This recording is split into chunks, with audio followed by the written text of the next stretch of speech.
Hello मेरे प्यारे प्यारे विद्यार्थियों, बहुत खुशी की बात है। आपको मेरा बेस्ट ऑफ लक है।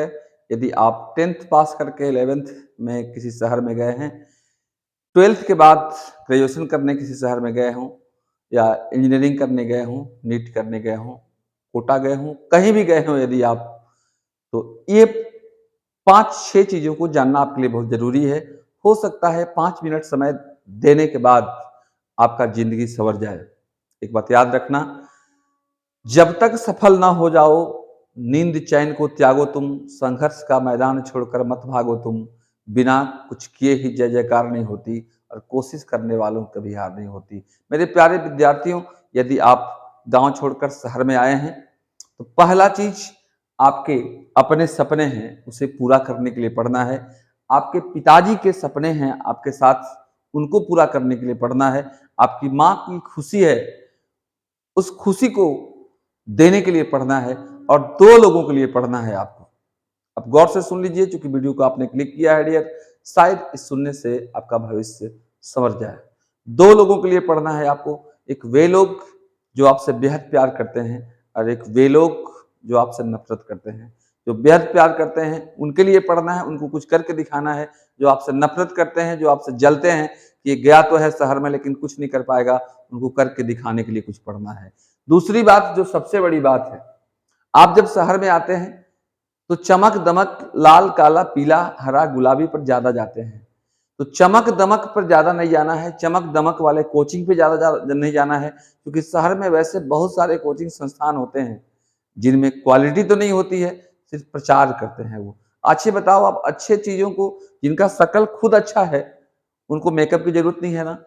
तो जिनका क्वालिटी अच्छा होता है, कभी सूरज को देखे हो क्या कि सनराइज हो गया, वो प्रचार करता है ढोल बाजे के साथ कि हम सूरज उग गए हैं भाई, आप लोग जगो, नहीं जगोगे तो आपका काम पीछे हो जाएगा। लोग खुद अपने से उसके पास जाते हैं, उसके रोशनी को में काम करना अपना स्टार्ट कर देते हैं। तो इतना बात याद रखना कि चमक दमक पर ज्यादा नहीं जाना है आपको, एजुकेशन की क्वालिटी पे जाना है आपको। तीसरा जो सबसे बड़ा बात है आपको है, आपको हमेशा याद रखना, अगर कोचिंग में गए हो किसी कहीं पर पढ़ने आप, तो जो आपको नहीं सुधार सकता है वो आपके भविष्य को कदापि नहीं सुधार सकता है।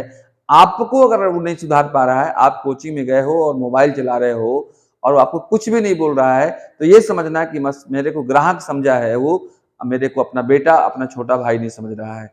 आप अगर गलती कर रहे हो, आपको समझा नहीं रहा है, आपको डांट नहीं रहा है, थोड़ा मोड़ा दंड भी आपको नहीं दे रहा है, तो आपको वहां कदापि नहीं पढ़ना चाहिए। नहीं तो बहुत सारे कोचिंग अभी हैं पूरा एसी लगाकर पीट है।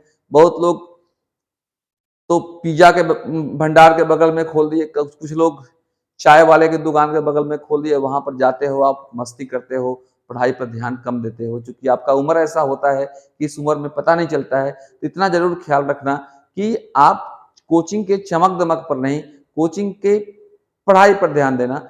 बोर्ड स्मार्ट हो या ना हो, टीचर स्मार्ट होना चाहिए जो आपको स्मार्ट बना सके, इतना जरूर ध्यान देना। चौथा बात जो ये है, जल्दी जल्दी सिलेबस खत्म करने के चक्कर में मत पड़ना, क्योंकि आप जहां भी जाते हो तो लगभग लगभग सभी शहरों में कोचिंग का एक निश्चित फिक्स फी है। किसी का 4,000 है, किसी का 5,000 है, किसी का 10,000 है, उतना फिक्स फी है। तो जल्दी जल्दी यदि वो खत्म कर देंगे तो फायदा उसमें उनका होगा कि आपका होगा? श्योर है कि फायदा उनका होगा। वो कहते हैं कि जल्दी खत्म करवा लो तो रिवीजन करेंगे। अरे खाक रिवीजन होगा जब एक बार विजन ही अच्छा से नहीं हुआ। विजन मतलब देखना। जब एक बार पहले बार में आप अच्छा से नहीं देख पाए, पहले बार में आप अच्छा से नहीं समझ पाए, तो रिवीजन की तो बात ही नहीं है। इतना हमेशा याद रखना। इसलिए आप भविष्य बनाने गए हो, बाल बनाने जाते हो आप, जो बाल हमेशा महीने में दो एक बार बढ़ जाता है, बाल बनाने जाते हो, कितना शांति से बैठते हो, 5 बार उसको देखते हो और पता लगाते हो कि वो ठाकुर अच्छा बाल बनाता है कि नहीं बनाता है। जब घर बनाने बैठते हो आप, तो पता लगाते हो कौन मिस्त्री अच्छा है, जो बढ़िया डिजाइन मेरा, बढ़िया नक्शा मेरा, बहुत अच्छा चीज मकान को नक्शा दे सकता है। तो आप भविष्य बनाने गए हो, तो जरूर इतना ध्यान देना कि जब मकान बनाने के लिए एक अच्छे मिस्त्री की जरूरत होती है, एक अच्छे कारीगर की जरूरत होती है, तो भविष्य बनाने वाले भी अच्छे अच्छे कारीगर होते हैं, उनकी आपको भविष्य बनाने में जरूरत पड़ती है। इसलिए जल्दी जल्दी सिलेबस खत्म करने के चक्कर में नहीं पड़ना। आप समझ में आ रहा है कि नहीं आ रहा है कोई चैप्टर, उसके चक्कर में पढ़ना। और समझ में आ रहा है कि नहीं आ रहा है कैसे जानोगे आप? जब क्वेश्चन आपको अपने से बनने लगे, साइकिल आपको चलाने आया कि नहीं आया, अगर कोच आपका है तो कोच बराबर चलाएगा, आप पीछे बैठे रहिएगा। आप अपने से कभी ट्राई ही नहीं किए कि आपको साइकिल आया चलाने की नहीं आया, तो आप ये हमेशा ध्यान रखना। तो बहुत जगह कोचिंग में क्या होता है कि आप गए और वहां पर बैठ गए बराबर वो पढ़ा रहे हैं, आपको क्या समस्या है इससे उनको कोई लेना देना नहीं है, उनको जो आता है वो पढ़ाते हैं। तो आप वहां पर पूछने का प्रयास करना, क्योंकि आप और पूछोगे तब जब घर पर आप पढ़ाई करोगे। तो इतना हमेशा ध्यान रखना कि आपकी समस्याओं का वो समाधान कर पा रहे हैं कि नहीं कर पा रहे हैं। आप उनसे प्रश्न पूछिए, और प्रश्न पूछने में अगर वो गुस्सा जा रहे हैं या आपको कुछ कर रहे हैं, इसका मतलब कि उनको उनके पास आपके समस्याओं का समाधान नहीं है। इसलिए हमेशा कोशिश करना कि आप घर पर पढ़ाई करें और पढ़ाई करके जाकर उनसे प्रश्न पूछें, आपका जो समस्या हो उसका वहां समाधान कराएं कोचिंग में आप। सबसे बड़ा एक और पॉइंट आपका है कि ऑफर और कम फी के चक्कर में मत पड़ना। कम फी, यदि आपके पास आप गरीब हैं तो आप अच्छे से जो भी शिक्षक हैं उनके पास जाएं, आप उनसे अपना समस्या का समाधान करने के लिए कहें। ये पक्का तय है कि वो टीचर आपकी समस्याओं को समझेंगे, क्योंकि एक शिक्षक और पिताजी में कोई फर्क नहीं पड़ता है।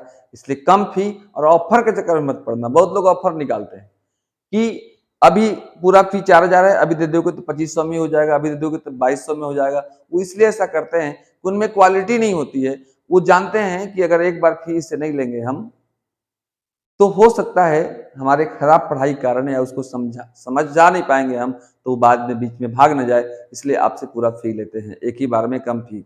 तो इतना हमेशा ध्यान रखना, चमक दमक में नहीं जाना, मन लगाकर पढ़ाई करना, स्मार्ट बोर्ड नहीं स्मार्ट टीचर पे ध्यान देना। इन तमाम, स्मार्ट बोर्ड भी खराब नहीं होता, मैं नहीं बोल रहा हूँ, लेकिन स्मार्ट बोर्ड पे ज्यादा ध्यान नहीं देना है, स्मार्ट शिक्षक पे ध्यान देना है। मतलब आपको वो समझा पा रहे हैं कि नहीं समझा पा रहे हैं, डीपली समझा पा रहे हैं कि नहीं समझा पा रहे हैं। कोई भी टॉपिक जब वो शुरू कर रहे हैं तो उस टॉपिक को आपको, कोई भी सब्जेक्ट ले रहे हैं तो कंपटीटिव लेवल तक पढ़ा रहे हैं कि नहीं पढ़ा रहे हैं, ये सब हमेशा ध्यान देने की जरूरत है आपको। और आपको इतना ध्यान दे दोगे तो सफलता आपकी कदम चूमेगी। आप अपने माँ पिताजी के बहुत प्यारे हैं, अपने घर के दीपक हैं आप, इतना समझिए। आप जब पढ़ने आते हैं तो आपके पिताजी का सीना 56 इंच का होता है कि मेरा बेटा पढ़ने जा रहा है, तो कम से कम उनके सपनों को पूरा कीजिएगा। और जो माँ पिताजी के सपनों को पूरा नहीं कर सकता है, वो ना अपना सपना पूरा कर सकता है और ना अपने आने वाली जनरेशन का सपना पूरा कर सकता है। जो आपको नहीं सुधार सकता है, आपका भविष्य कभी सुधार नहीं सकता है। इसलिए आप वहीं पढ़ें जो आपको सुधार सकता है। धन्यवाद। फिर मिलेंगे अगले वीडियो में इससे और अच्छे मूड के साथ। वीडियो अच्छा लगा हो जरूर शेयर करना और मेरी बात पर अमल करना। Thank you. Nice bye.